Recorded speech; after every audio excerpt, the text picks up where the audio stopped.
All right, hello and welcome back to King Arthur Pendragon, Week 18, Year 494. We've just reached King Canaan's court and have been greeted at the court of Pembroke.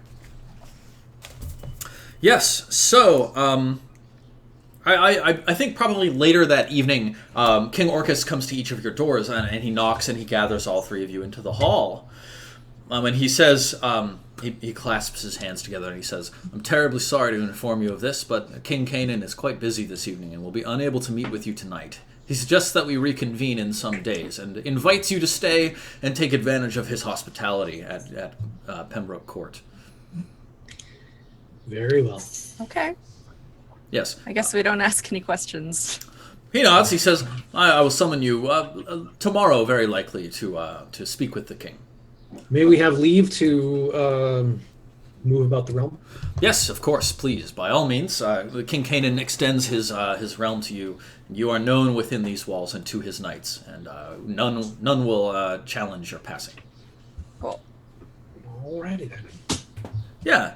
So, Sir Elaine probably, he turns to you, Rethric, and he's like, "Wow, Rethric, that's isn't that a bit surprising that that the king would invite us to dinner and then rescind the invitation?" Kings have many responsibilities. And there are many factors that weigh upon their minds, and they wear their crowns with troubled brows. Yes. I mean, perhaps there's a raid or an uprising or a death in the family. I mean, Sir Elaine, why have such a suspicious mind? Oh, yes. I'm thoroughly rebuked. Thank you, Rethric, for teaching me the ways of interacting with kings. It's just simply being courteous.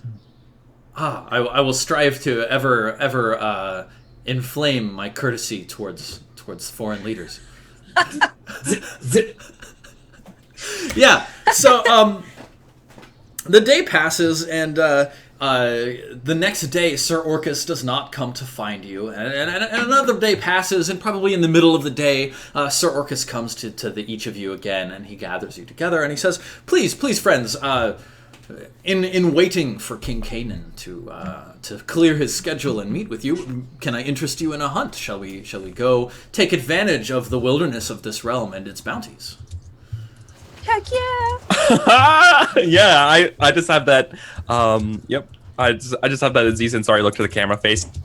Yeah, that's a very classic. Classic yep, look. do it. This is yes. Great. Yes. Yeah. Orcus says, "Huzzah! Let us mount our best horses and sally forth into the wilderness." Yeah, absolutely. So I think he's taking you north along the. Well, let's see. Yeah, here we'll do this. Yeah, north along the river here into the forest, and he sends you all hunting. So. I'm assuming that you're all hunting together instead of separating and hunting each individually. Sounds good. All right. Who's going to be leading the hunt? I think I will. Yeah, Oh. That makes a lot of sense. Very good. Lady Jenna showed me a few tricks, Luke, so I feel pretty comfortable. Nice. I love that you guys hunt together. That's awesome. Please. Couples that hunt together stay together. Yeah. Absolutely. Please make a hunting check. With ease. Oh, wow. What? Not so easy. Whoopsie. Roll 1d20 plus 5, please. Oh, here we go. Please let it be a giant. 20 total. Okay, Yes! cool. Roll 1d20. Is it a giant? Come on.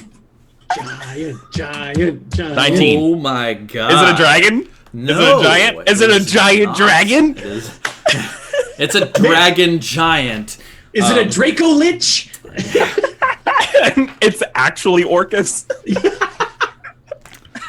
Are we in the abyss? Yeah. Nidian opened a portal to There's no deer at all, fellas. There's like fire going off everywhere. Right. Cool. So, you head deep into the woods, and Sir Orcus he whispers to you as you advance through the forest. He says, "These woods, they have grown dark and strange of late. There are many foreign creatures in here. Please, knights, be on your guard." You should have told me that before we left. No, I'm just kidding. No, I don't do that at all. I'd be like, oh, that's fine. Listen, actually, Sir Urgus, when you roast a chicken, do you prefer salt water? That's where we're going. He says, yes, Bear no mind. The brining of the chicken is a critical part to its preparation. And then he points at a strange spiral-shaped spore on the ground. It is surrounded by a number of hoof tracks where the hoof is not cleft in twain, but in three. And he points and he says, what does this mean? Sir Nidian, we have found a prey. Yeah, do I have any idea what that is? I think not. I don't think you're familiar with what this beast is, but you've certainly landed on the trail of a creature, which would probably be quite noble to hunt. I think it's probably summer, so you've got a number of hours of the day to hunt. So I'll put Nidian on this track, and we'll take our giant here, and we'll put him down here. I just want to say, I'm just looking at Sir Orcus, rolling my eyes at his theatrics, knowing that he's just saying all this stuff. He's really led us to his undead palace. Right, yeah. He's like, oh, what is this strange palace covered in bones? Should we go in? yeah, exactly. This creek appears to be flowing blood, Orcus. Is that normal? Yeah. So, and Orcus, he just happens. Oh, I found a key, a bone key to the. Mm-hmm. So let's see. Yeah, now you are in the chase. So each of you makes a test against this creature's avoidance. And then if you win, you will move your pursuit marker ahead, and if you fail, you will move it behind. So, Nidian, you are the hunter here, so please roll your hunting. They do call me the hunter. That is my name. Wow. Oh Fucking dear! Dude, what the? Ooh, This wow. is game.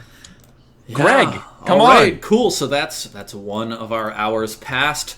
Yeah. Chaos Plateau. I have a 13. It's not that bad. Roll a d20. Yeah, sure. 19. Okay. So All right. high. Look at my. Can we just look at I my know. past 4 rolls? You are really sucking it up here, Nidian. Yeah, so from off deep in the forest next to you, you hear a howl that sounds like a cross between a wolf and a bear and a hunting horn, all three in one. Just like bellow. And it's very far, faint in the distance, and distorted through the trees. But like your horses spook a little bit, and each of you get distracted, looking off in the direction of this strange sound echoing through this darkened forest. Nidian, make a hunting roll to keep your focus.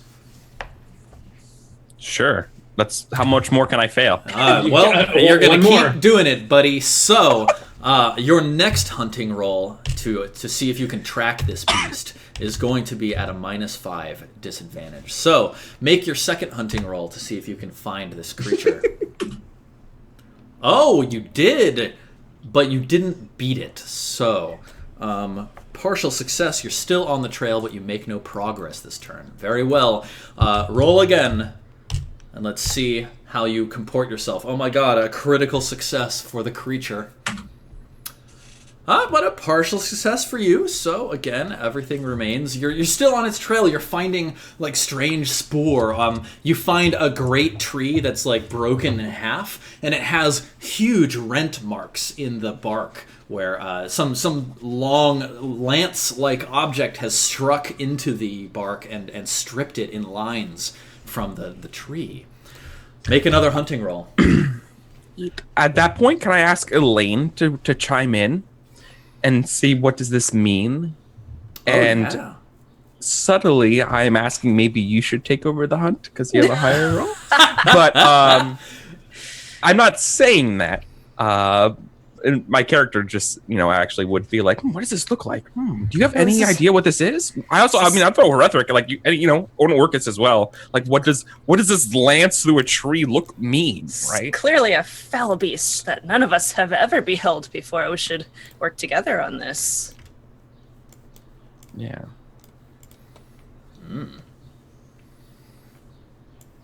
Yeah. You're muted. You're talking to nothing. Sorry, are we in fairy country, Elaine? We're definitely in bat country. This is some fairy shit.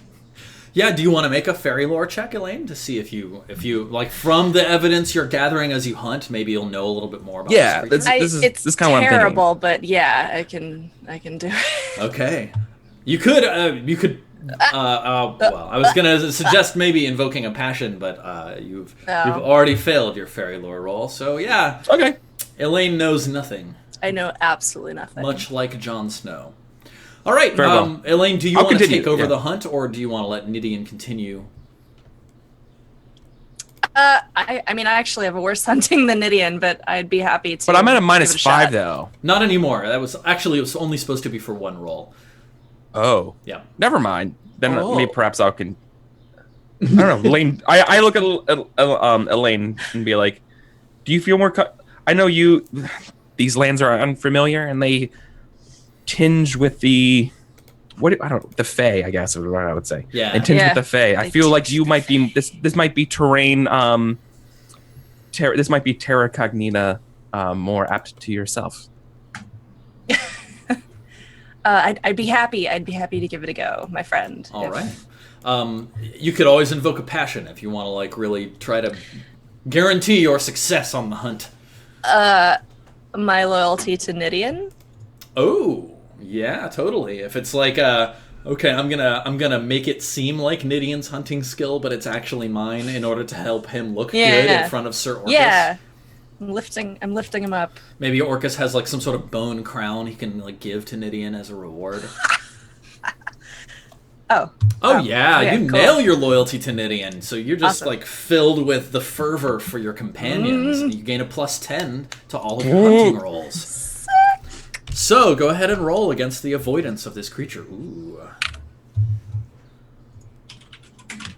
Oh yeah. So that's a success. So yes, immediately you spot like some broken branches and you say, this creature went that away, and you strike deeper into the heart of the forest. That away. Just a quick side note, whenever we succeeded at a passion check, I always just think about Diablo 2 like barbarian shouts, and they go like, oh, and like we like launch this aura around us. Yeah. Anyway, sorry. Anyways. Totally. All right, Elaine, let's keep going.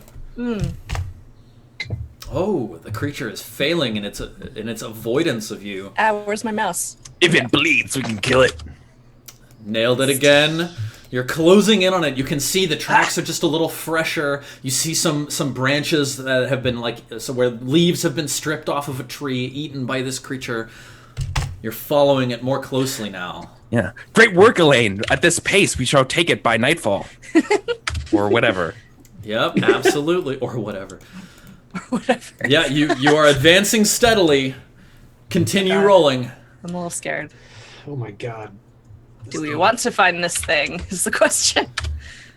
Oh, look at that. Look at that. Glory awaits you, Sir Elaine. I think you're gonna make it. The sun, Are there any she is more setting. signs of what this thing is at this point? Like, are we still chasing it? And its prints? Does it have wings? Is it leaving shimmering scales? Like, Do you is there do you have any fairy lore that you could call on, Nidian? Oh, I mean, of course I do. Yeah. So what you know is I have that a 1 in it, so I'm an expert. it walks on 4 feet. Oh, well, close. So close. It walks on 4 feet. Each foot is a twice cloven hoof with. So there's 3 three toenail type Yeah. hooves that press into the ground. It appears to be capable of driving long, sort of lance-like strokes into trees as it scrapes something against them.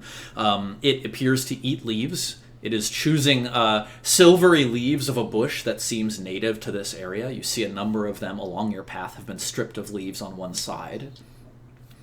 So you don't think it's a predator that you're chasing. You think it's some sort of noble beast that you're hunting. It's Okay.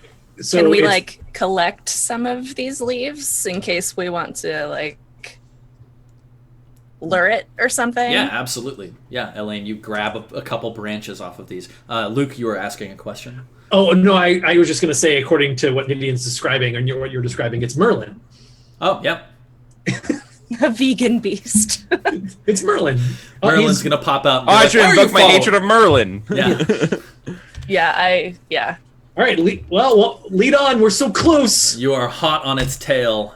Yep, nailed it. All right, so as the sun lowers in the horizon and the evening grows dim around you, it's probably like 5 or 6 p.m. The sky above the leaves is starting to turn a deep golden yellow, but down here in the forest, it's all of those blues and greens that you usually see in movies. It's quite dim, but you see just ahead of you, you hear it first before you see it. You hear a crunch.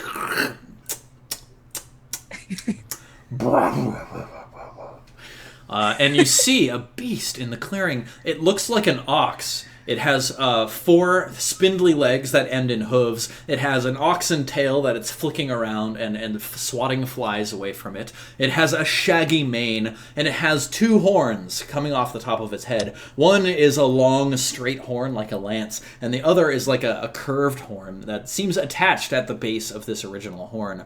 And it shakes its head and its mane, and it rears up on its hind legs, and it runs over to a tree, and it gouges a strip of bark out of the tree with its one long horn, and then it swivels its 2 horns so that its long horn is pointing up and its curved horn is pointing forwards, and then it scrapes and pulls bark off of this tree, and then where the bark has flaked onto the ground, it bends down. And it opens its mouth, and it pulls the bark into its mouth, and it just begins chewing quietly. It's the rhinoceros. The great and mythical rhinoceros stands before you. Okay. I look at Orcus. Is this yours? Is this yours? He looks back at you and says, "What strange beast have we found? What glory will we bring? Please, Sir Knights, show me your prowess at the hunt." Question. Yes. Obviously, we're on a hunt, Yes. and the mission is to hunt a thing. Indeed. But does hunting always mean slaying? And would it possibly also be glorious to try to capture this thing and present it to the king as some sort of pet? That would be quite glorious. It would be a notable feat to bring King Canaan this magic beast back as a pet. In fact, let me double check and see if this is one of the beasts you could put into your garden. Oh, yeah. I think it might be. Yeah. That's kind of weird. Like gifting somebody this obligation to take care of. But I mean, all right. Yeah, pets make terrible gifts, Elaine. Oh, wow. This is the same level of creature as a unicorn, Elaine. It would be an impressive feat to bring it back alive. I mean, obviously, if it's murdering us, we have to kill it. It doesn't appear to have noticed you yet. Should we attempt to? I don't even know if we can restrain it. We don't have adventure packs with ropes in them. We have our squires with us. That's what our squires are. Okay. Yeah, I mean, in order to capture a beast like this, your unicorn that you probably captured, you probably went out with a number of people. So there's 8 of you here now, right? And you chased it until it was exhausted, and then you fell on it, grabbed it by the horns, and just began pulling it back. And you probably have a strip of rope somewhere. Like your squires probably carry some. It's useful to like string up a tent in the wilderness, or bind a pack that broke through or something like that. It's not adventurer's rope, 50 feet of hempen rope, but it is. There's something you could use to make a leash, basically. Okay. Well, I very quickly convey that to my party in a way that only makes sense in role-playing games. I have a long, drawn-out whisper conversation in front of this creature with you guys. Is that something you're interested in trying, or would you prefer to just hunt it? Whatever you want to do. I don't know. Herethric really, Herethric's battle instincts are very purposeful. Herethric never wants to pick a fight that he doesn't have to. Especially with something on the class of a giant that's going to kill Nidian. Which is, come on, we know that's what's going to happen. Yeah, I know. Just direct me. Nidian? Yeah. Well, I want to capture it. I think capturing would be way more fun than just killing it. Okay. So. Cool. So I think if you want, what it would be is sort of you all would spook it, and then you would chase after it on your horses, making horsemanship tests. Yes. In order to keep your footing and chase it properly through the forests. And it's that sort of thing where like you're aiming for pursuit predation. You're waiting until it's just exhausted, and you can walk right up to it and put your hand on it, and then be like, okay, I own you now, beast. So we're like wrangling it, basically. Yeah, basically, totally. Not gonna hurt you. I get out my lasso. Very good. So, here we go. We've got this giant now is representing the Yale. Is the name of this beast. Cool. Oh. This is not the Harvard. No. Or the Princeton. Very good. So I guess all three of you can separately make horsemanship, because if one of you fails your horsemanship and gets lost or breaks a horse leg or something like that, the others can continue pursuit. So let's each of you make your horsemanship rolls.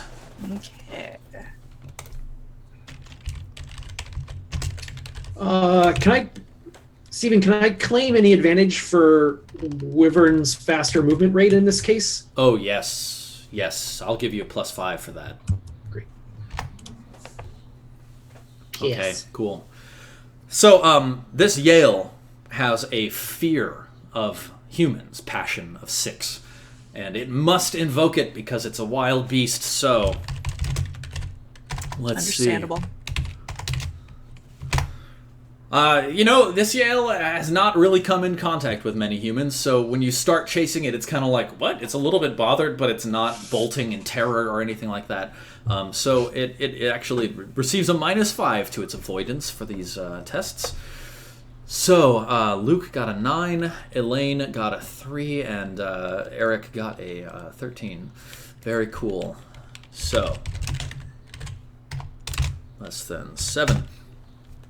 Ooh, wow. All right, so Elaine... right. Yep, so you all set off through the underbrush, beginning to chase this beast away. So Luke and Elaine, or Herethric and Elaine, remain on its trail. Nidian, you get a little bit turned around in the forest, and you can still hear your companions off, to the left of you somewhere, but you're spurring your horse to catch up to them. Make another test, all three of you.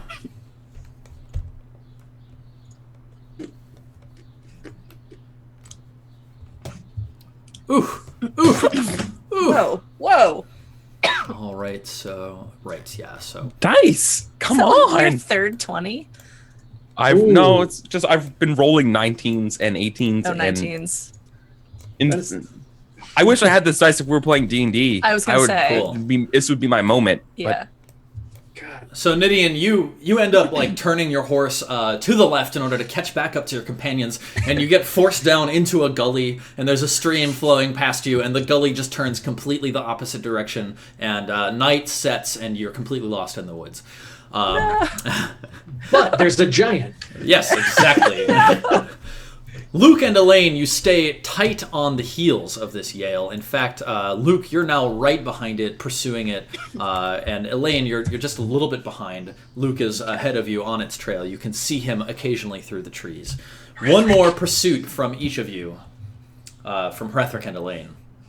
Yeah, I'm... Very nice. All right, so Luke, you pursue the beast until it falls to its side, its chest heaving like a bellows.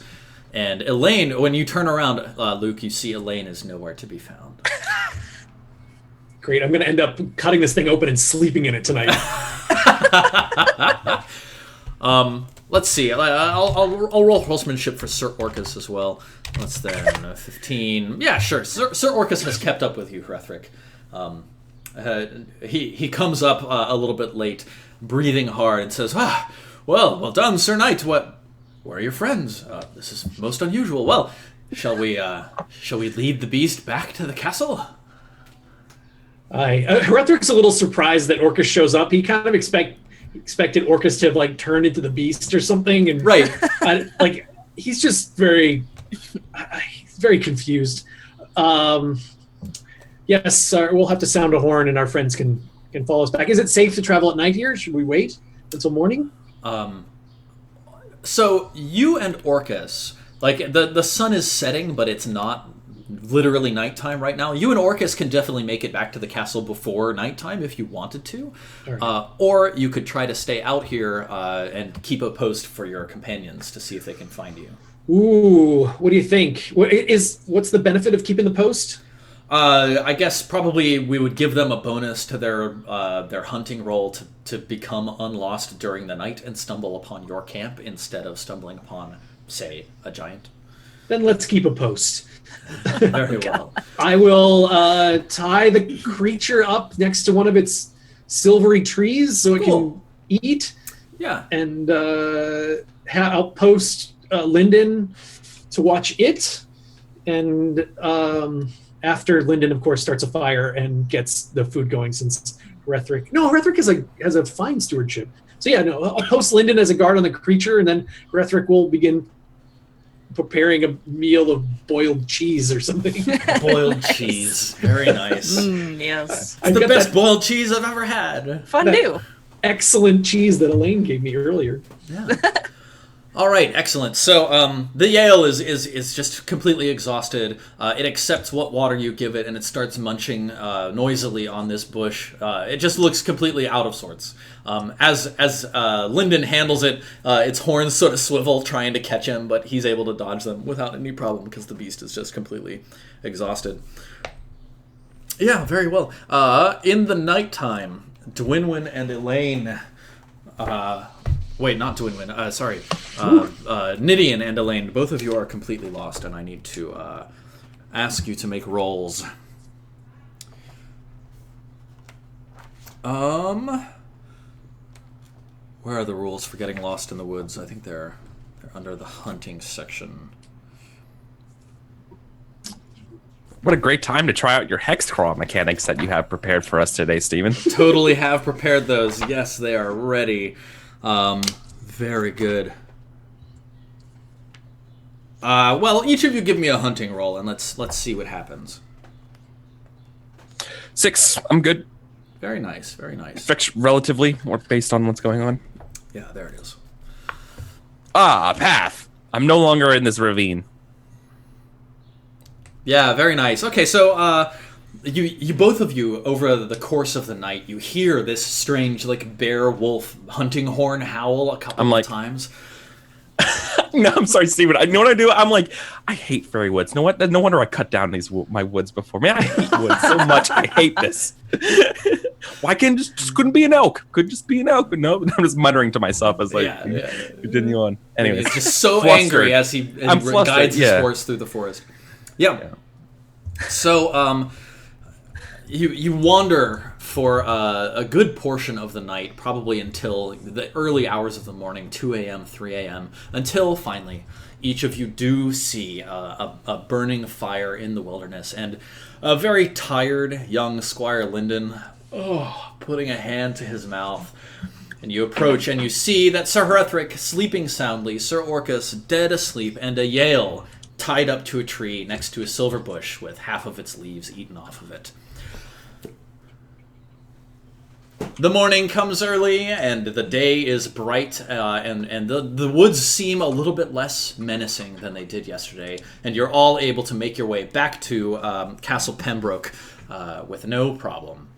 Sweet. And when you arrive, King Kanan he's not at the castle, but everybody who is there is just astounded at your skill in hunting, and everybody says, "Oh, well, this is amazing news! You will absolutely, King Kanan will be most enthusiastic about this gift when he returns." You're welcome to it. Yes. So I think probably they find like a garden spot to tie the Yale up. And King Kanan's sons come out to greet you, Sir Dirac and Squire Lack. And they're both very young. Sir Dirac has just been knighted this past year, and he is a fresh-faced 21-year-old with a thin, patchy beard.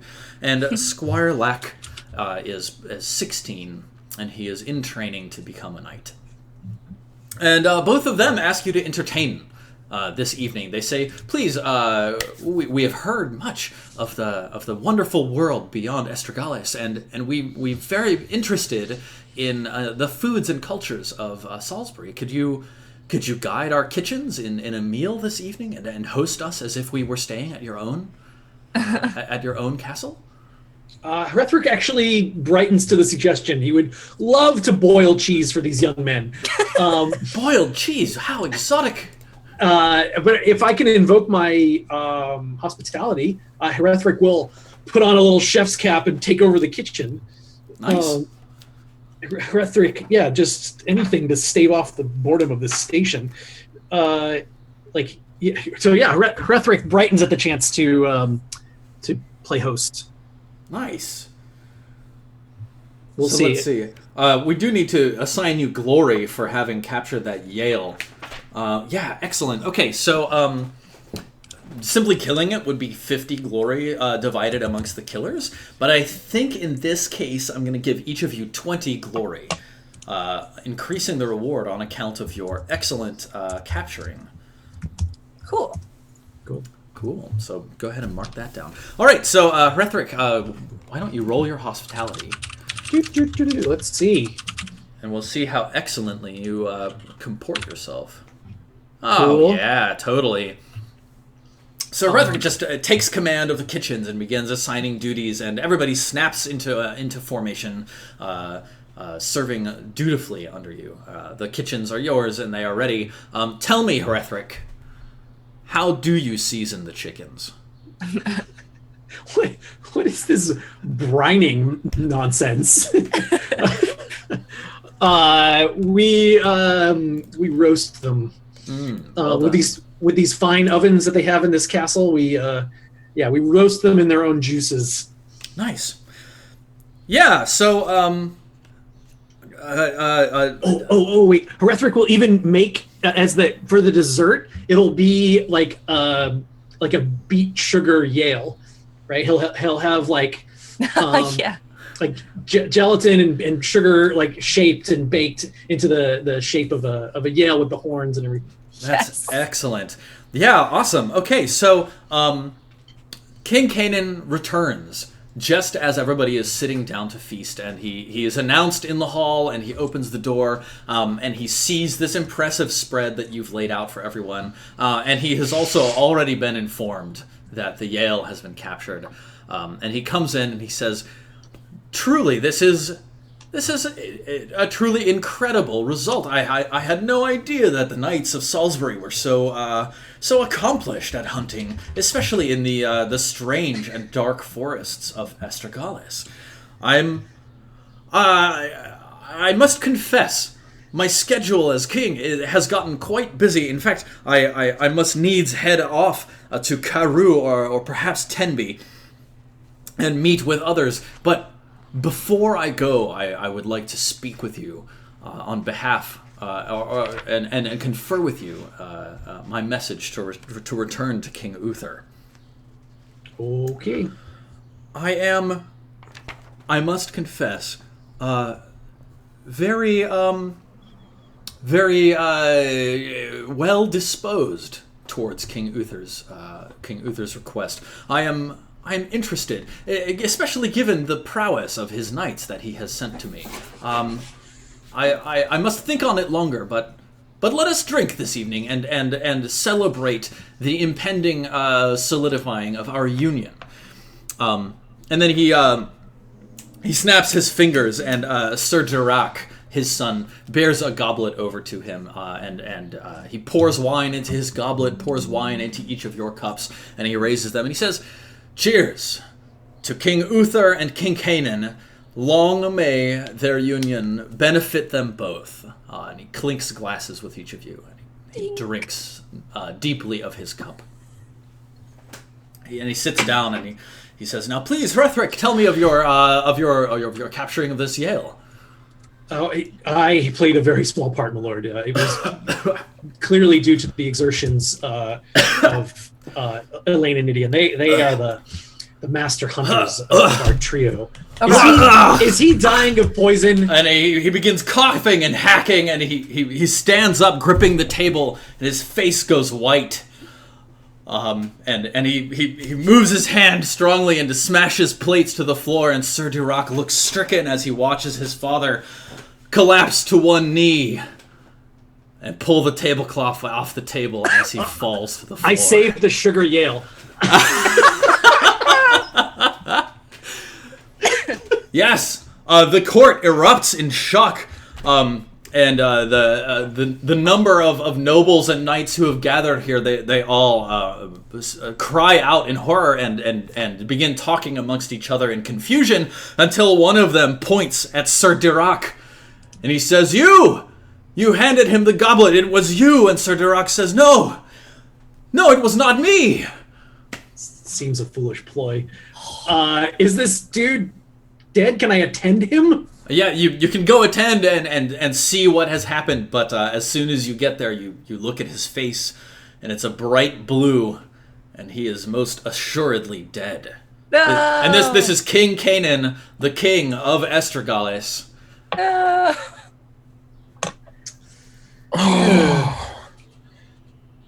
We can't What have a nice coward! things. What a coward's weapon! Yeah, you're accusing Sir Dirac? No, I'm accusing anyone who would poison somebody. Where's Orcus? Sir Orcus is over standing by the door. He's actually holding a platter with a number of other goblets on it. Seal the door. Yeah, I think seal the castle. I think a number of loyal knights to King Canaan go, and they close doors, and they send out the cry through the halls, "Seal the gates! We have a poisoner in our midst!" Yes. So there's nothing to be done for old King Canaan here? Now, why don't you give me an awareness roll, Hrethric? Pass. Okay, cool. Yes. The thing that you remember is that Sir Dirac bore a goblet over to his father, and his father used it as his vessel for the wine. And you notice, Hrethric, that it's actually it is a very different goblet from the one on Sir Orcus's platter. You're not certain if it came from Sir Orcus originally, or if Sir Dirac was the original purveyor of this goblet. And if anybody would like to try like a first aid roll, then you could sort of identify if there's anything that can be done for the king. That was my intent. I have a first aid of 10. Okay, go for it. Okay. Does my hospitality passion Turn him on his side. Yeah. Yeah, absolutely, Luke. You're playing host, and this, in your mind, this has happened in your castle, basically. Look at that. Yeah, nailed it. Wait. Oh no, that first aid. Okay. Okay. Yep. Yep. Well, you take a quick glance, and based on your assessment of his condition, there's nothing that can be done. He's beyond even Merlin's help now. All right. Well, I'll take the goblet. Where's the wine that was poured? The wine that was poured is the bottle is tilted over on the table still. There's still some wine in it, and also it's the same wine that was served to each of you. Right. Am I feeling poorly? None of you are feeling poorly, and especially given the speed of Sir King Kanan's death, you think you're probably safe. Yeah. All right, then I'll take a little. No, I do not. Jesus? Hrethric just looks to God and says, "God, fucking damn it." Is there any residue in the cup? Is there? Yeah, like you look in the cup, and sort of like rolling it around, you can see small, tiny white granules sort of floating in the bottom of the cup, almost as if there was like salt or sugar in it that hadn't fully dissolved, but it doesn't look like salt or sugar. Okay. What sort of like forensic, like, is there like old timey fingerprint checking? Like, what can we do to like check this goblet? You know, smell it, right? Knights have no forensically related skills. I didn't think so. But they do have sword.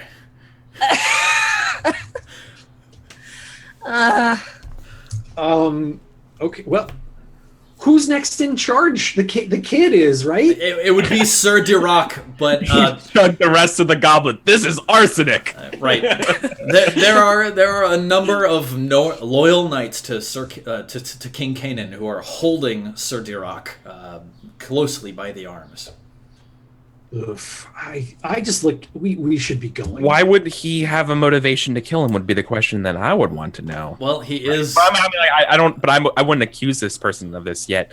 Can I make an awareness check to see if anyone's shifty after things are done or something? Yeah, absolutely. Go ahead and roll. What's the person who's? I think especially I'm eyeing the person who accused Sir Dirac. I feel like that would be the person who's trying to shift the light away from them the most. Yeah. Right. And I know a thing or two about people who lie. So. Fucking dude, I would be so good if this was Dungeons and Dragons. Yeah, right. All right. Well, I don't know what I'm talking. I don't see anything. Yeah. So the knight who accused Sir Dirac is Sir Alton. And he does look quite nervous. His brow is broken out in sweat. His eyes are wide. He has instructed other knights to hold Sir Dirac's arms, and he's sort of like sending word through the castle. He's the one who's sort of taken charge at the end of this scene. And yeah, and I don't know. We don't know since being here. Is he sort of like a seneschal of this place? Is he, what was his relation to the king? Is he just another banner knight? So I think in order to gather the kind of information you're looking for, we need to let the immediate moment pass, and y'all could stay the night and begin exerting courtesy checks and intrigue rolls to see if you can gather more information about this. So, the situation sort of passes. The immediate disaster has been dealt with. Sir Dirac has been escorted down into the dungeons and locked away. And you could, if you desire, stay here overnight. You're welcome to stay. Sir Orcus is the steward of the castle, and he apologizes profusely for these dark events that have soured your visit to Castle Pembroke. He invites you to stay, but he knows that your embassy here has ultimately failed as a consequence of this tragedy. And he would understand if you did depart. Can we huddle up, team? Can we say thanks? Can you just give us a minute? Yeah, he departs. All right. So, Hrethric wants to leave. Like, fuck these hillbillies. But I think we can succeed in our mission. Still. And I think we should take the kid. I think we should go down to the oubliette where they have him right now. Put him on a horse with our squire and take him back to Uther to be examined for high crimes or to be held as hostage so that Estragalis maintains its alliance. Whoa, that's some next level shit, dude. I feel like it's win-win. I feel like we can kind of make the pretense of Uther High King bullshit and say this kid's got to come with us. He murdered his dad, but the real reason is to have a hostage. No, that makes a lot of sense because then we can be. Oh, I love that. No, I really, really do love that because then we can be like, we can feel Uther is the king of the land. He would be able to be the one who would see through all of the bullshit and determine the guiltiness or innocence of the son. Yep. Yeah. Yeah, I think we should just do it. I don't think we should ask permission. Okay. So, Elaine, what do you, Jess? What do you think? You seem pensive. I don't know about not asking. I don't know about just like stealing a royal kid and. Well, I get my reason for not asking is that we're outnumbered and outgunned here. We're surrounded by the forces of evil, though we don't, our characters don't know it yet. But someone poisoned that motherfucker because he sided with Uther, so that means that they're our enemy, and we're next. That's my reasoning. I could be wrong. I could be off on a flight of dark fancy. No, I mean, yeah. I have high suspicion of like dark fairy shit, so I feel that. But if you don't want to just go down and disappear in the middle of the night, what would you prefer to do? I don't know. I mean, I feel like we have good favor in this court right now after all that we've done, and it could be possible to just like reason with them and be like, we will get to the bottom of this murder, and we're taking a prime suspect to Uther to figure it out.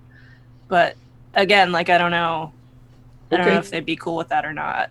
Are you prepared to fight for that? Like, are you prepared to do a little running battle if it comes to that? So, like, based on the situation that y'all are in, you think if you make public this idea that you're going to be taking this kid back to Uther for sort of judgment and ascertaining the truth of what has happened here, the nobility and knights of Estragales will not be very enthusiastic about that idea.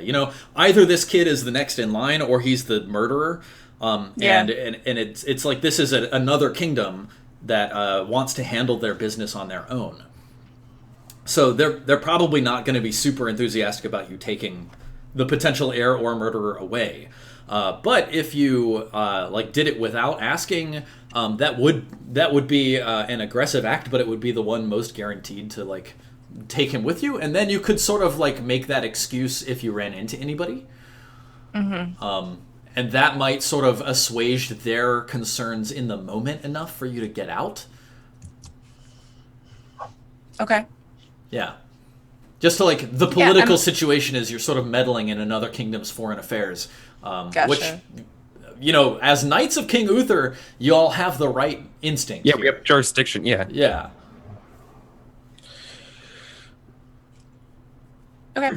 I think we just do it. I think we do it. Cool. So are you going to go down there with like axes and swords and break down the door? Or are you going to try to find the key that was used to lock him away and steal that and unlock the door that way? We, when Hrethric suggests this plan, we flash back to me already having the key and me producing it. I want to already have that and thought ahead. Can I like have tried to do this already on my own? How are you justifying your ability to have made that happen? Well, no, I mean like we can make the roll, but this just happens in the past, right? Well, yeah, of course. But like, what skills are you calling upon to have gotten the key? Oh, well, I think I would rely on stealth, deception, guile. That sounds like intrigue to me. Now, you could... Am I talking to people? Or am I just sneaking through the castle, just grabbing that key? Well, I mean, you don't know who has it. So that's going to be a problem. It's not hanging up there? I mean, like, you go down to where the jail is, and you don't see keys just hanging on the wall for anybody to grab. There's a couple of guards who are stationed outside, it's an actually legitimate defense that's being performed here. So if you wanted to, you could use intrigue to try to figure out who has the key and whether or not you could sort of negotiate it away from them under some sort of pretense. Yeah, I'm going to call on my my love of my lord, though. Okay. What? For sure. How? Well, I mean, is Uther not my lord in this case? So Our Uther bizarre belief that Uther has more jurisdiction than these people do. What can I do? Maybe. What do you suggest, Luke? I was just going to have Orcus take us down there and then commit bodily harm on Orcus, but that is not as good as your plan. I will admit your plan is better.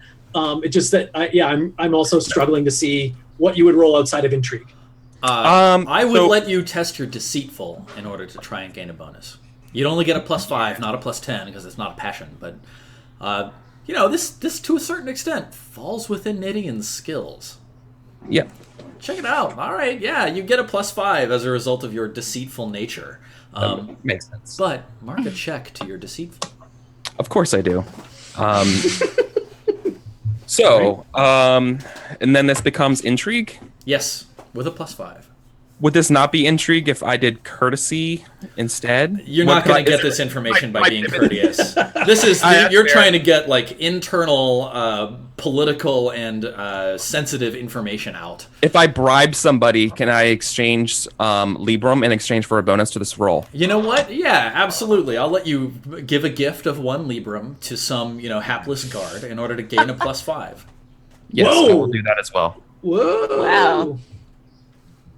That's right. Ooh, there's people spread it around. Oh shit! What the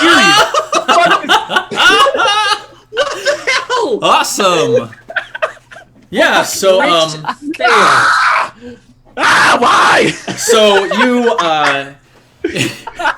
do I give it to Orcus? you go to a guard. You go to one of the guards guarding this poor so man, good. and you say, "Hey, psst, come here. Hey." Who's got the key to his cell? We want to bust him out of here and take him back to Uther so we can figure out what's happened. And the guard is like, yes, well, it's Sir Orcus who has it. Let me bring him to you. You can stay right here, and he'll be right along. Unbelievable. And Orcus comes down the stairs in full armor, sword, shield, sword drawn. His tabard displaying the heraldry of Estergalis, and he points his sword at you, Nidian, and he says, "Sirrah, you interfere with the kingly right of a foreign nation. I challenge you to honorable combat at this very moment." Boy, what happens if I run away? You would lose a point of honor. I feel like I want to find Rathrick and everybody. Yeah? Yeah, no, I feel like that's the point. No, this is what happens. And so, no, of course I run away. I'm going to lose the point of honor. Okay, yeah. I'm going to run away. You just turn tail and run up the stairs. That's the point when Rathrick's like, we have to go find Orcus. I'm like, don't worry. I think I know where he is. I just like to point out, though, when there's no running upstairs, you run out into the yard, into the garden or something, where Herethric and Elaine are taking turns riding the Yale around.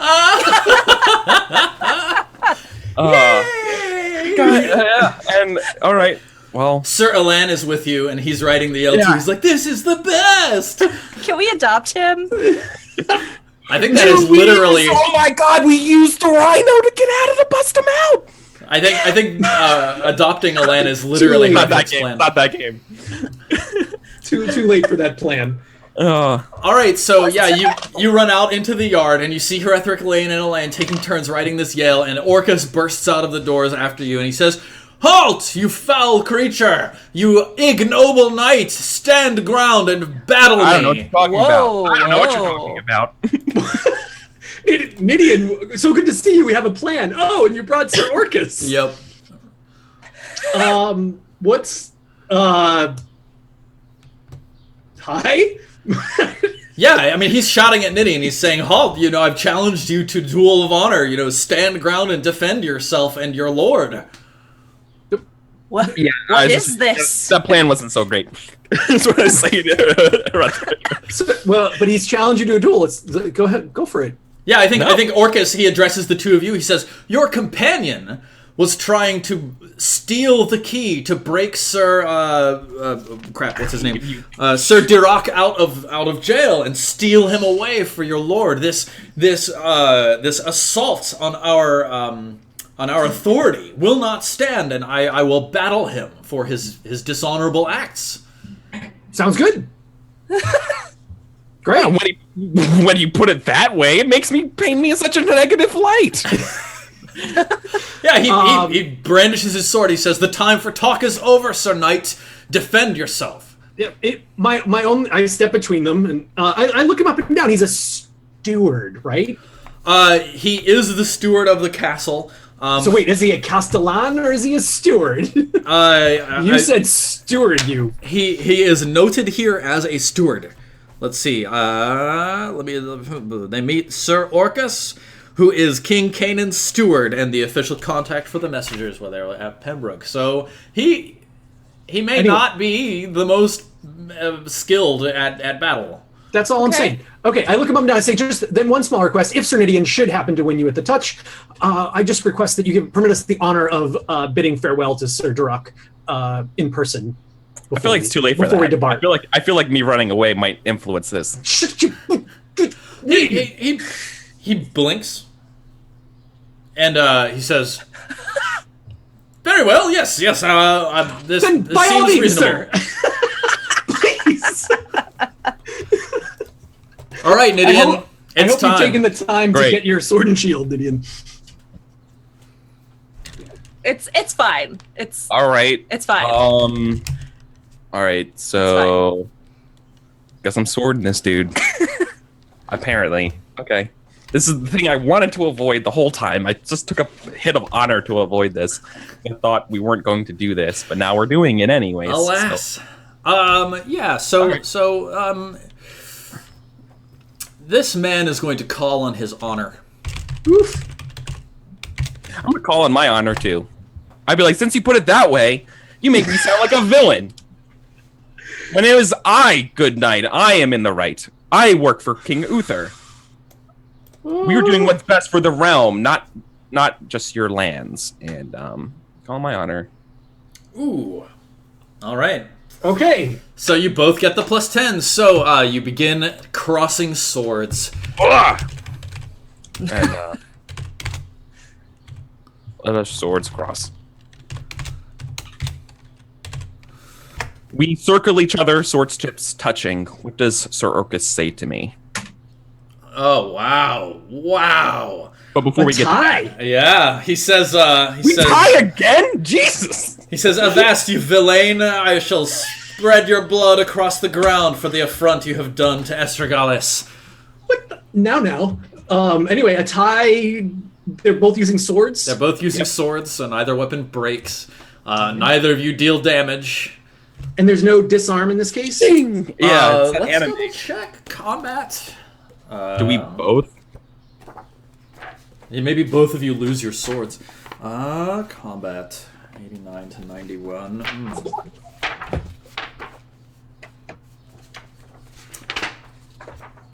Yeah, what the? Tie. Sword.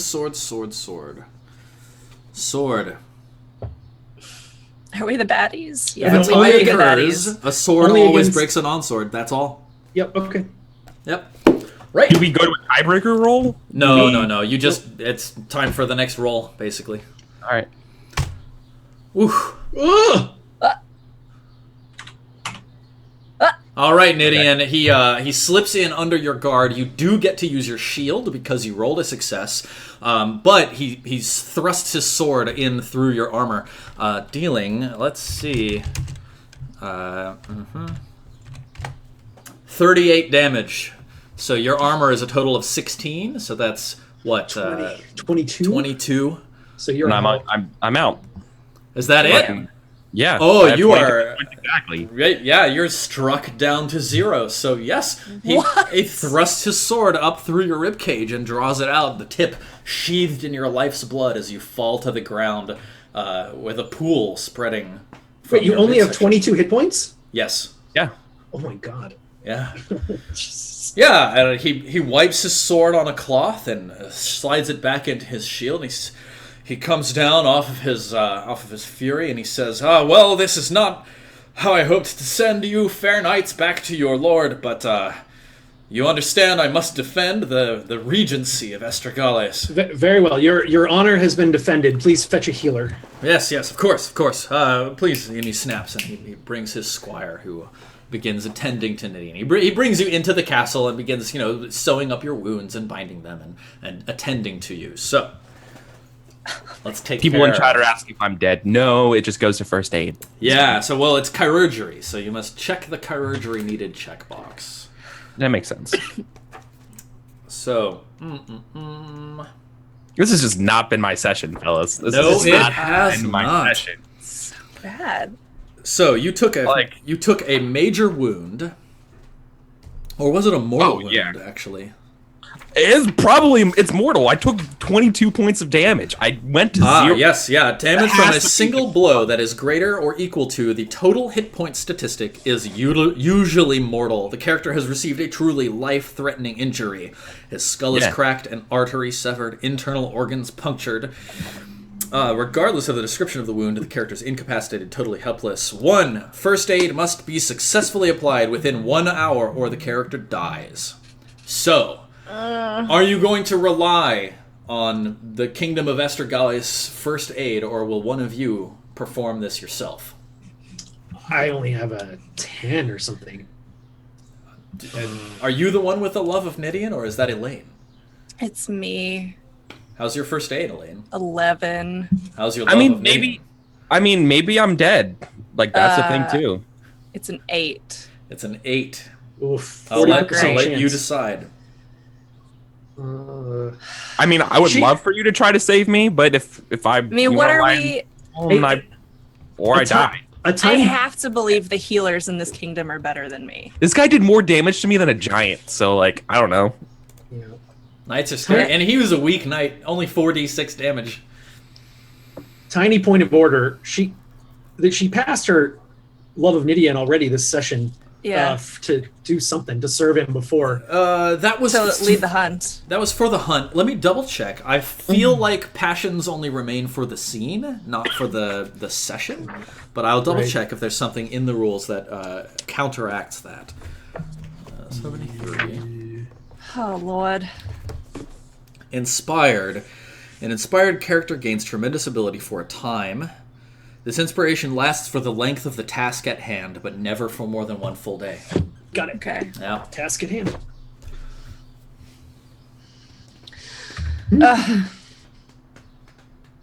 So you're gonna trust the Estergali's healers. I think that's probably wiser. All right. True to form, it seems from your knowledge of first aid that Sir Orcus is bringing skilled healers to bear on this situation. The healer in question has a 16, so if you had succeeded on your passion of loyalty to Nidian, you would boost beyond what they are able to achieve, but of course that's by no means guaranteed. Yeah. So, 1d20 less than 16. Chat. This is the roll that determines whether Nidian lives or dies. If this is failed, Nidian dies. Woo!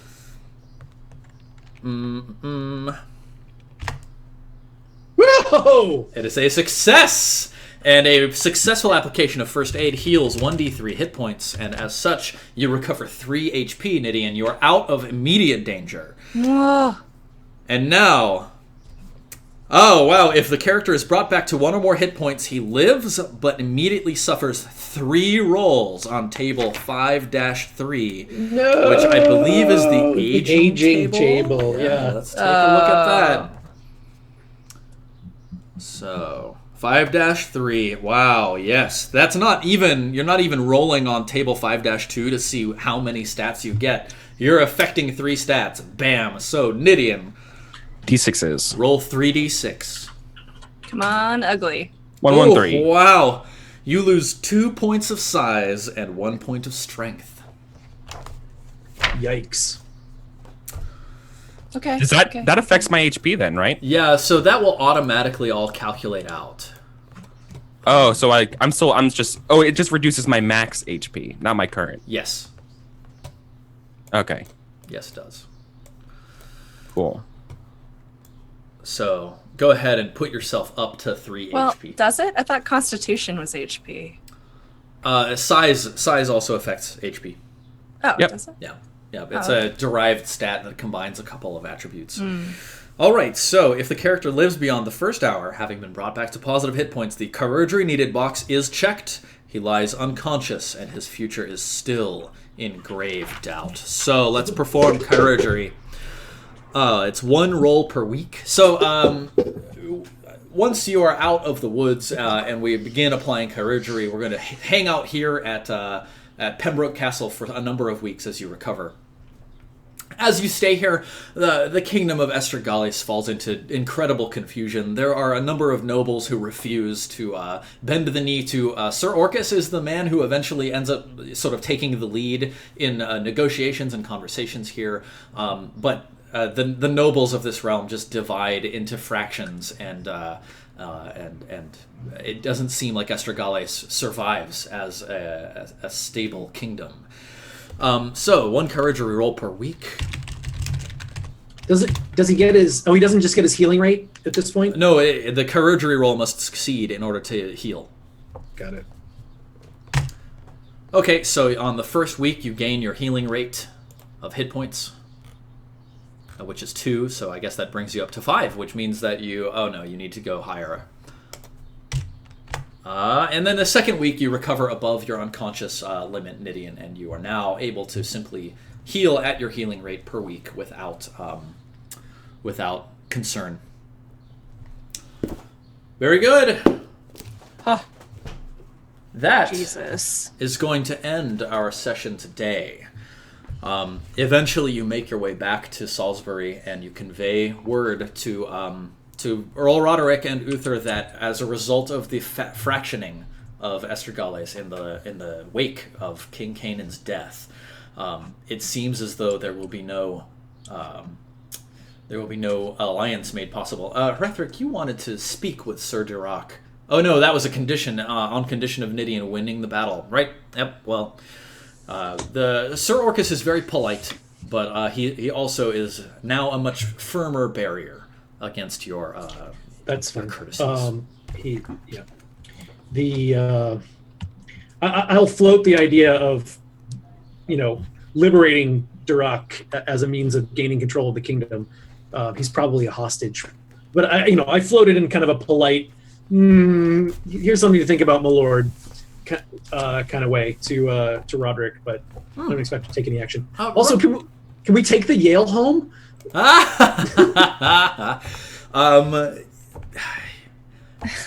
You know what? What kind of a roll do you want to make to see if you can spirit the Yale away? No, forget it. If I have to spirit it, but the guy we were going to give it to is dead. Well, it's all like there's confusion and bustle, so it would be fairly easy for you to steal it away, but it's not as simple as just walking out the gates. No, Hrethic's not a thief. Okay. Yeah. So. All right, great. So, first of all, experience rolls.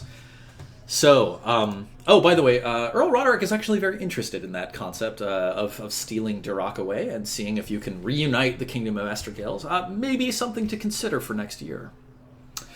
Hrethric, what kind of rolls did you earn this session for experience? I didn't crit anything, but I believe I have accounted myself well enough in horsemanship, hunting.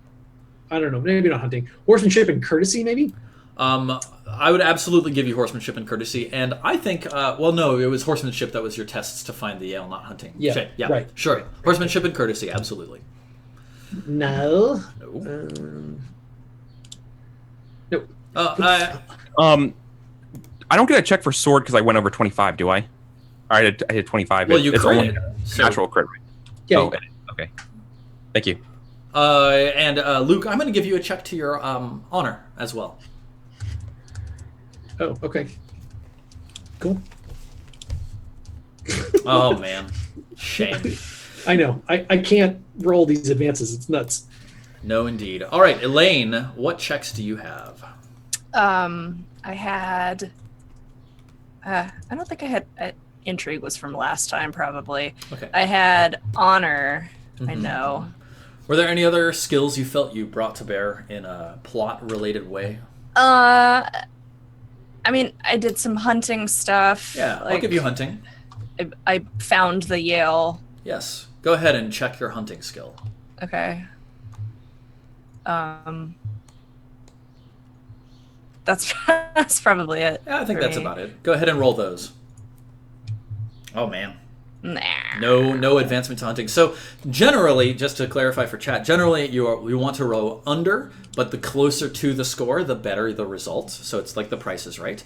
But for advancements, you want to roll higher. So for example, Sir Nidian just rolled a 20 testing his sword skill, so his sword does advance. Elaine's honor does not. Sir Nidian's deceitful does, which is great. Sir Nidian, do you think there's any other skill you deserve to test? Nope, I think those two. Very well. None of you need to test for aging. Now it's time to check our economic circumstances. So we will get started in your character sheet, and I'll follow along for Dwinwyn here. Check how much you would normally get. So Dwinwyn would be 494. She would normally get 6 plus 4, so 10. What's the +4? Is that for her? Additional manners? It's +8. So every additional manor, you have to spend 4 librum in order to maintain the person who is maintaining the manor, and then the extra 2 librum from the manor are delivered back to you. So for each additional manor beyond the first, you gain an expected 2 librum. So she has 5 total manors, so that's a +8. So Damn. 6 plus 8 is 14. Oh no, 16. Sorry. Oh, all right. And then for her investments, yes, her vineyard produces.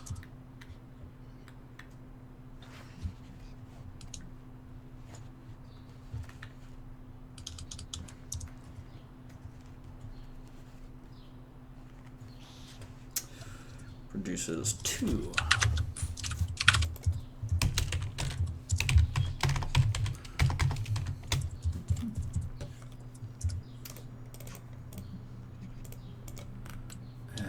Maintenance is a cost of 3. Oh no, it's 1d6.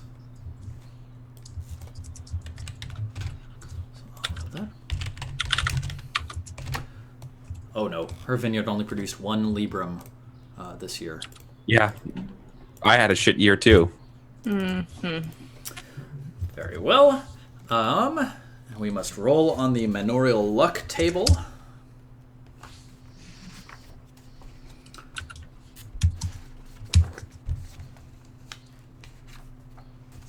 So, each of you roll 1d6. 6. Nice. 6. So, the 6s mean you get a benefit, so Hrethric and Nidian both get benefits. 2. And Dwinwyn and Elaine both suffer calamities. So, let's go down the list. Yes. Hrethric, please roll 1d20. Sorry. I rolled 1d29. Hold on. Oh, nice. A 5. So, your steward has an insight which grants you an automatic critical success to your stewardship roll this year. What? That's incredible. That is fantastic. Sir Nidian, would you roll 1d20? Rolf. 16. 16. Your scarecrows really worked. All of your vermin have been scared away. You suffer a -2 to your fate this year, so go ahead and put -2 in the fate column. Elaine, roll 1d20. 14. Oh no, a property has been destroyed. We will roll on page 51. Roll a d20. 13. A field which increases the hate of landlord by +1. And then Dwinwyn rolls 1d20, getting a 10. She also suffers the destruction of one of her properties. 1d20, getting an 8. 1 random enhancement has been destroyed, so she has a rampart, a patron to a scholar, and a vineyard. 1d3. Oh no! Her shrine to the scholar has burned down, so she no longer receives the check to spiritual each Aww. year. Destroyed in a fire.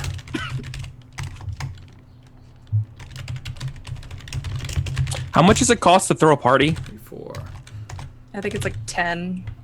Yeah, let me check that. I believe that's under your peasants, or what? Is that a improving that's relationships thing? That was the part I couldn't find in the book, and that's why I asked. Reduce taxes, generosity. I think what you do for peasants is like throwing money at them.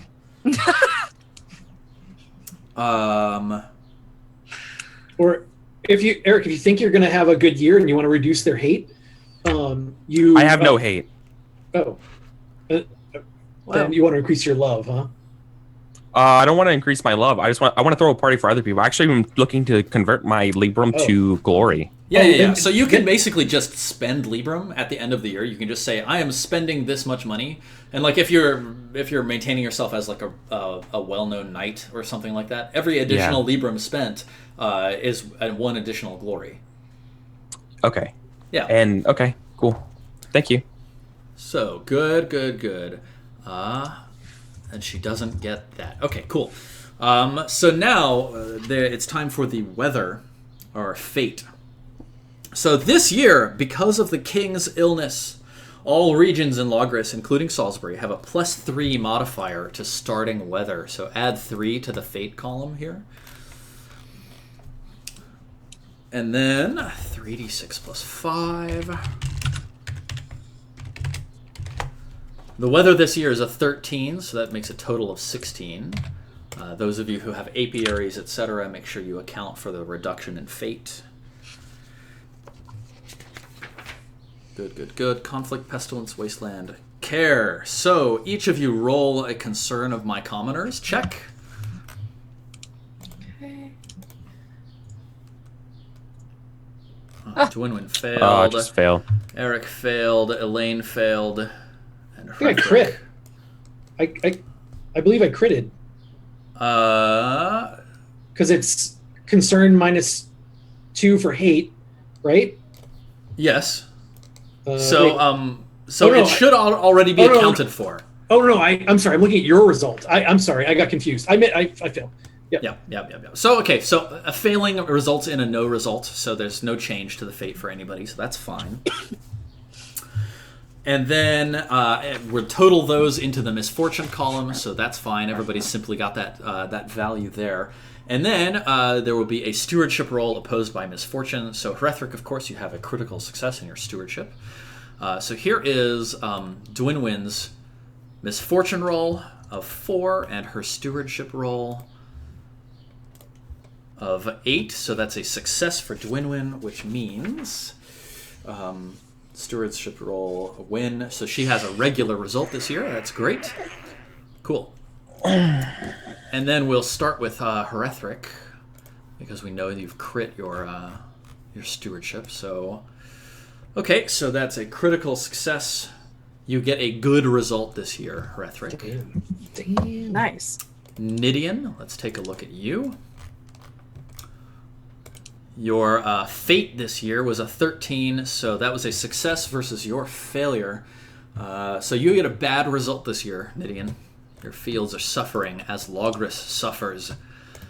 And then Elaine. Yes. A success on your misfortune and a success on your result, but a loss of that tie. So you get a meager result this year. Okay. It's Very not that well. bad. So that's the harvest result. So tally your total income. Your expenses, you need to spend at least 9 Librum to be a rich knight and at least 6 Librum to be an ordinary knight. Now, of course, being a rich knight gives you a bonus to your child's survival.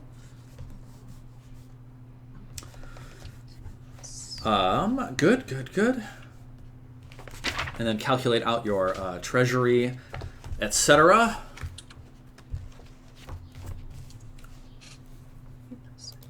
So, now that we've seen how you have handled your expenses and economics this year, it's time for stable rolls. Which of you has a special horse remaining? Nidian, did yours die? I think it's just me. Yeah, it's just Hrethric. So go ahead and roll 1d20.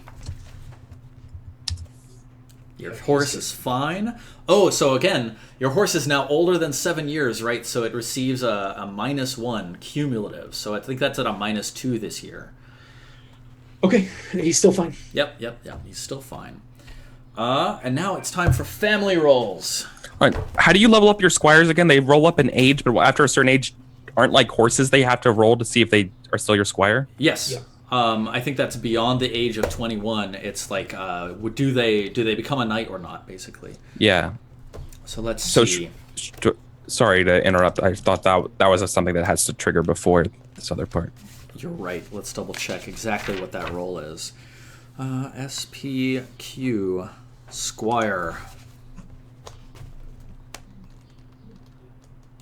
36 to 38.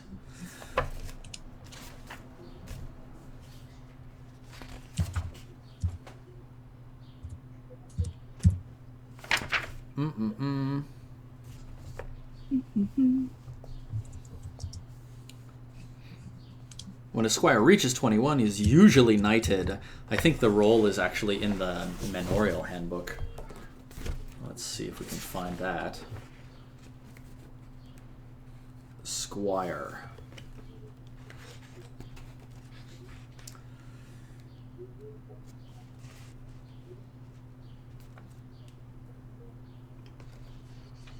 The rules on page 12 under your squire. Okay, good. Your squire's skill progression, additional skills. Esquire retirement roll. Yeah, roll each winter phase during the roll for aging check. Roll 1d20. 9. 9, no result. So we will continue checking So to my see squire. when your squire leaves your. Not yet, Peter. Service. Not yet. Soon. Very good. So, winter phase.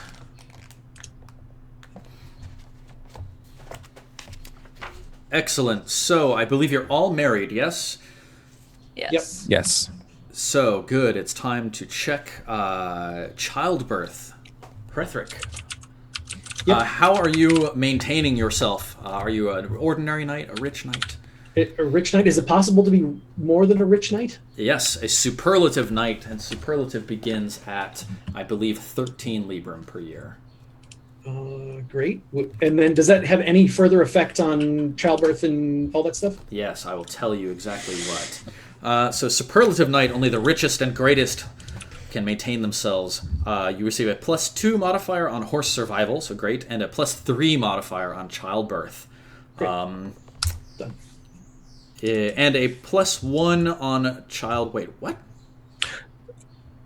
Stephen, in the manorial book, superlative gives +5 childbirth modifier, +2 stable rolls, and +2 child survival modifiers. So childbirth is +5, stable rolls is +2, and child survival is +2. Disposable income is 6 librum. That's So it's gonna actually be 6 + 6. That's Is this actually wrong? stated directly after that in this very book. It says you sorry. get a +3 modifier on the childbirth table, and then one sentence later, and a +5 modifier on the childbirth table.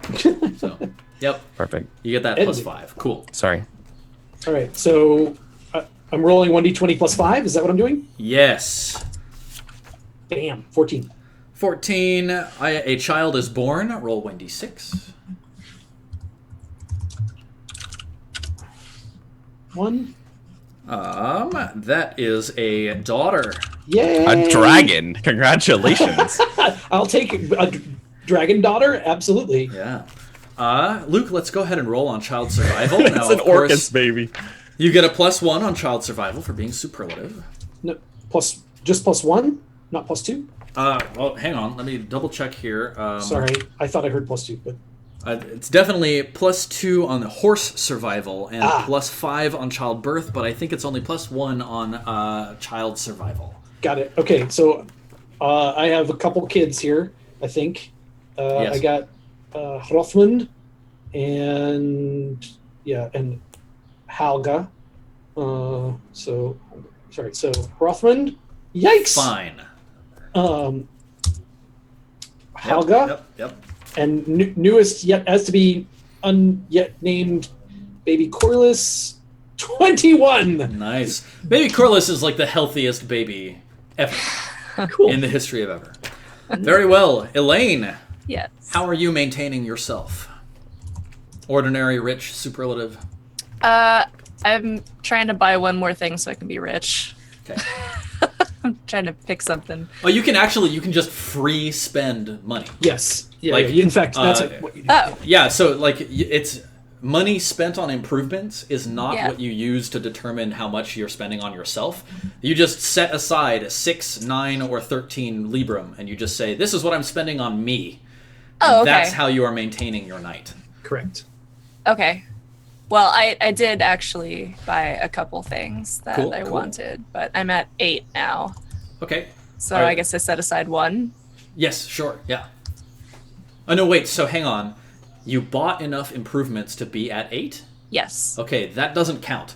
So that money that you've spent on improvements is going to improvements, but that money is okay. not at all going to support you. You need to spend an additional 9 librum to support yourself. Okay. Yeah. Okay. So then where do I put what I buy? Under maintenance? So hang on, let me look at the chart. No, it's just a part of No, there's- expenses. Yeah. To list what you bought, there's actually an improvements text field. That's usually where I've been putting Oh, stuff. okay. The way I have my window, it's like returned a line. and Yeah, I same. didn't Yeah, see it. same Okay. wise. Gotcha. But it's there. Yeah, Okay, so improvements, I would put what I purchased. sure. And and then then I would be tracking the total cost of your entire expenses this year under expenses, or you could do it any other way. It's fine. so 9 plus 5 then. So 14 is my total expense. Sure. Yep. Makes Okay. sense. All right. Great. So you are maintaining yourself as a rich knight. So you get a +1 modifier on survival and a +3 on childbirth. Would you like to roll for childbirth? Yeah. For Let's yourself, try it. your wife, or both? Both. All right. So 1d20 +3 twice. Okay.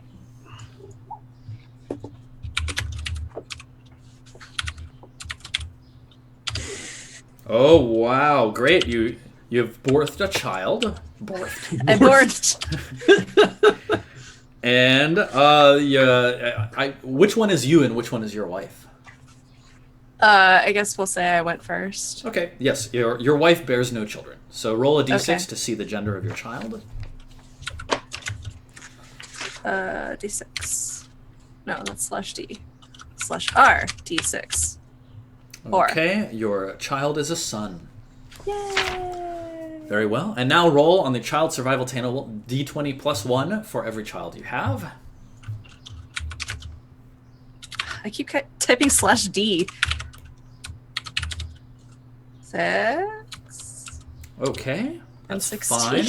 Both fine. Both Okay. children survive with no worries. Thank Nidian, goodness. how are you No maintaining children. yourself? Richly, but no children. Cool. I'm too hurt for that today. So roll But, d20 +1. survivals. For all my children's. Interesting. 2. Um. Wait, how So long hang do on. you... So you are rolling a d20, and then you need to add +1. A 1 or a 2 would be your child dying, but because you have a +1, it's a 3, and therefore your child does not die. Oh, yes. Okay. That's right, because I'm rolling skills of 0 Yes. instead of 1. Yeah. Sorry. Okay. So both of them are okay. Yep. My Florence, my surviving child of Lady Jenna. Let's see. Earl Roderick's grandson. 10. Good. Fine. Great. Very cool. All right. So do your training and practice, and here is the sheet for that. I'm also going to do my advancement, my checks for my advancements, rather. Yeah. Great. Yeah, I already did that stuff. Oh, yeah. Hunting energy. Creeping up. Oh.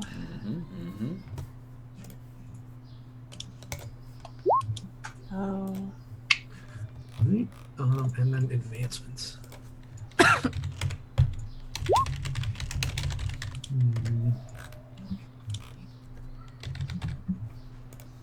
Yeah. Let's see. Glory, chivalry bonus. There we go. 220. 40. All the math. Calculator. And we got 20 for the Yale. Yes. That's what you said. Yes. 20 for capturing and bringing back a Yale. Cool.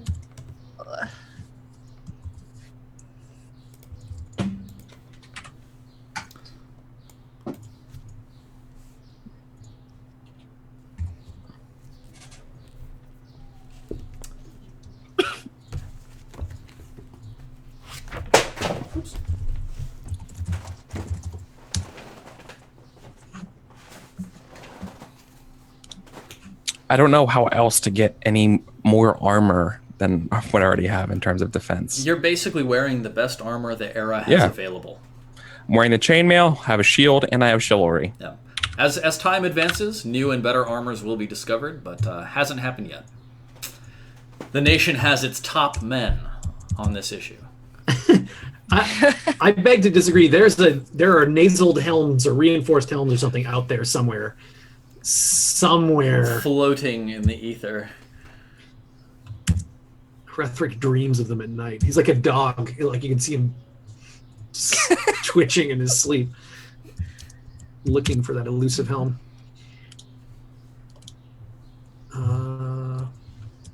63-15. Nice. Yeah. Whoa.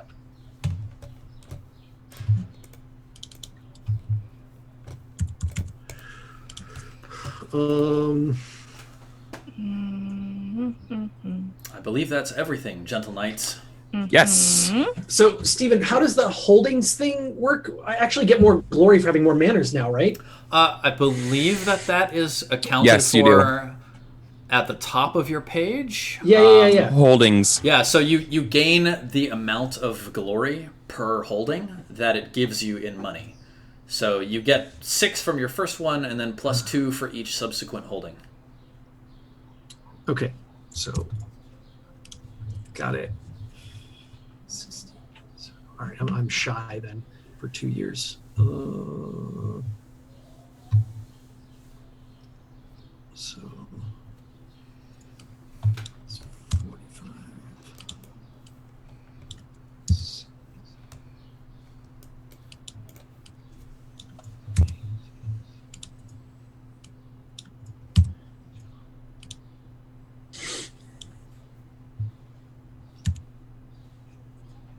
Okay. And I think my advancement point, you can.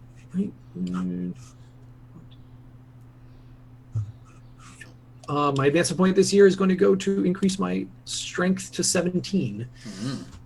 Wow. Pretty awesome. All right, I think that does it for us, folks. Let's do some shout-outs, and then I'll let y'all go. So, Luke, do you want to kick us off? Oh, hi. Yes, I'm Luke. I make games. You can find me at burningwheel.com. Awesome.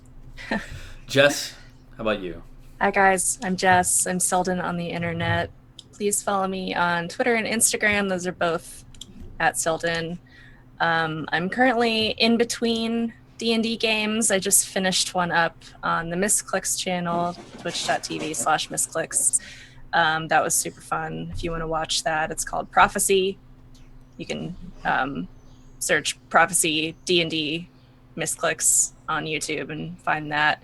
And hopefully I'm starting a new game next month after that maybe. I don't know. We're still in the planning stages, but more is coming from me. So Awesome. Yeah, stay tuned. Cool. Eric? Cool. Hi, everybody. Steven, Luke, Jess. I'm Eric. I'm Eric Chat. I'm Eric Vulgaris on everything. Twitch.tv/Eric Vulgaris. Twitter.com/Eric Vulgaris. YouTube.com/Eric Vulgaris. I'm a role-playing game streamer. And in about 30 minutes, I'm going live with Burning Crowns, which is my ongoing Burning Wheel game. Cool. Super excellent. All right, so I will do my shout-outs to my supporters in chat. First of all, thank you all for playing today. It was a really wonderful game. And thank you all for adjusting to the Sunday time. Next week, or in the future, we'll try to slip back onto that Saturday time slot. So I have a list of folks who have followed me here today, so thank you all very much for your follows. I really appreciate that. And as for those of you who have supported the stream financially, Wayfarer V has used 100 bits, so thank you very much for that, Wayfarer V. Eric Vulgaris, supporting for 5 months. Does this earn me a check for generous? And I saw someone with the excellent reply in chat. No, it actually earns you a check for greedy because you asked for something. Very good, very good. Jarekith has resubscribed for 4 months, so thank you very much for your support. KK Piffy 100 has just subscribed, a brand new sub. Thank you for your support. Kelsa Delphi for 20 months. I arrived just in time for a player kill. Turns out not quite, but close. And Mythalion just subscribed for 3 months. Mythalion was in chat last night and got to see the glorious adventures of Eelman, which was great. If you want to watch more of me, I was over on twitch.tv / oh dear, let me find the address for that. Twitch.tv / Arvin Elleron, and maybe Rooster Castillo can put that in chat for us. And you can watch the VOD for last night's ridiculous adventure. It was excellent, good times. And I will be starting a show with Misclicks D&D on twitch.tv / I think it's WOTC D&D. It's the official Wizards of the Coast D&D channel. It's going to be Misclicks D&D Risen, and we will start that, kick it off next weekend, June 2nd and 3rd, for the Misclicks, for the Wizards of the Coast Stream of Annihilation. So be sure to tune in for that. Awesome. That is going to be everything for us today, so thank you all for tuning in. And keep an eye on my Twitter for the next time that we can all get together. So, see you all next time. Cool. Thanks. Bye. Thanks, guys. See you guys.